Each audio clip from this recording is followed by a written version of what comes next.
During the first few years of life, many parents are worried about their babies coming down with RSV, croup, or other respiratory immune challenges, especially the first-time parents. Because once you've been through these episodes with the kiddo once, you realize how resilient they are. And out of all of those, respiratory syncytial virus and the complications that come with it can be one of the most challenging. RSV can be serious, especially for infants and immunocompromised adults. RSV is the most common cause of bronchiolitis, which is inflammation of the small airways in the lungs. Also one of the most common causes of pneumonia, which is infection in the lungs. And this occurs in children younger than 1 year age. It's the most common cause in children 1 year or younger. Typically, it's most common from them late fall to early spring, when stress levels are up with ramped up schedules, holidays, holiday parties, temperatures are low, families are inside more, which means there's less vitamin D, less movement, the days are shorter. And think about what happens to our diets this time of year. We eat a ton of stuff or crap that we really don't the rest of the year. And as a result, our immune systems are less resilient and less responsive. And that is why we have seen such an increase in cases of RSV here recently. In the past 2 to 3 years, there's a lot more stress, a lot more staying inside, a lot more avoiding germs and pathogens that would actually serve to help strengthen and build resilience in a child's immune system. So in this video, we want to dig in and help you do all that you can for your child to prevent and overcome RSV and other respiratory and immune challenges. So moms whose babies or toddlers are struggling or have struggled with immune challenges, this video is for you. Oftentimes, these challenges are stemming from congestion or a lack of drainage. Think like ear infections, even teething where fluid gets built up in the mouth, and then mucus, fluid, and inflammation move down and into the upper and lower portions of our respiratory system or our lungs. While still today, most parents are led to believe that germs, viruses, and bacteria alone are what cause illness, there is so much more to it. While yes, it's true that for infants and young children, their immune, their digestive, and their nervous systems are all developing and maturing, it's not as if they have no defense at all. The child's internal defense system is made up of 4 major individual systems that all work together to keep us healthy. Those key systems are number 1, the nervous system. Of course, that's number 1. That's my baby. Number 2, the respiratory system. Number 3, the immune system. And number 4, the gut or the digestive system. In this video, again, we will look at the nervous system first. If it's overly stressed out or out of balance or subluxated, it's likely that those other key systems will struggle as well. I love sharing stories of families who relate 100% with our topic at hand, and William's story is just that. After struggling through RSV in the first couple weeks of life, William's parents were completely overwhelmed. They felt like he was never the same after that, and his challenges kept compiling.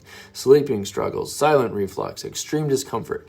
After trial and error, spending hours on the Google, and only hearing from his doctors that he would just grow out of it, or we'll just monitor it, the immune struggles kept coming back, and Mom said she knew in her heart that there was something more going on. She continued to boldly search, again, the Google, for answers, and that's when she stumbled upon pediatric, neurologically focused chiropractic care. When William conquered his care plan, their lives completely changed. He was sleeping better, he was able to turn his head better, and everyone described him as such a happy baby. We emphasize the nervous system first, very intentionally. What we know today is that it's the nervous system's job to control, to regulate, and to modulate all of those other systems, and many others as well. This was especially key for William's story. Therefore, if a child's nervous system is stressed and not functioning properly, a condition known as dysautonomia, then the other 3 key systems that we just talked about are compromised and can start to experience dysfunction in the following ways. Number 1, the respiratory system. We would see decreased respiratory motility or movement, which leads to not being able to keep these viruses like RSV from moving through and getting cleared out of the nose, the throat, or the lungs. Number 2, the decreased immune system response and increased excessive mucus production, which increases the inflammatory response. Number 3, decreased digestive motility or movement. Working just like the respiratory system, the digestive system, viruses and germs can't be eliminated and removed from the body efficiently which is why we end up with vomiting or diarrhea, right? There's no specific medical treatment for RSV, and commonly used steroids or antibiotics aren't documented to have a significant impact on the viral infection. Because of this, prevention and responsiveness of the body systems are number one. This involves helping your child be as comfortable as possible and then looking to strengthen the immune system, the neuroimmune function, to improve drainage, to improve the movement of mucus and congestion out of the body, and to encourage rest as much as possible.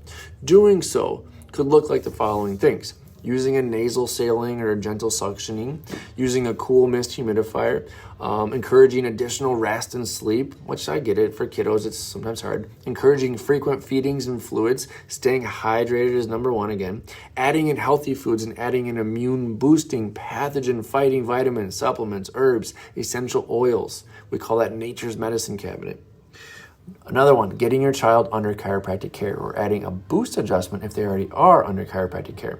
Well, that last key point, chiropractic care, isn't something that's easily or commonly found on a shelf at your local pharmacy or health food store. It's the number one absolute game changer amongst all the other ones. Because adjustments can not only remove those stuck, trouble-causing subluxations in the short term, but they can also handle dysautonomia and more long-standing neurological challenges that may be underlying the frequent colds, congestion, respiratory infections in the long term. The most important thing to focus on with RSV is prevention. If your child is very young or has added risk factors such as premature birth, extended NICU stays, birth trauma, frequent use of antibiotics or steroids, then be sure to follow proactive and resilience building steps as best as you can. When William conquered his care plan, their lives completely changed. He was sleeping better, he was able to turn his head better, and everyone again described him as a happy baby. We talked about this. Mom says, and she continues to say, that with continued care, his body has been able to manage sickness so much better than without it. Instead of having to turn to ER visits and medications because his sickness would escalate really quickly, they're able to turn to adjustments that help strengthen his own ability to respond to viruses without the use of medications or the side effects. So if you want your kiddo to get some scans to start chiropractic care, or if you just have more questions about how we can help here, please DM us, email us, give us a call. There's a link in our bio. It'll give you all the information you need. We're always here to help. Thanks.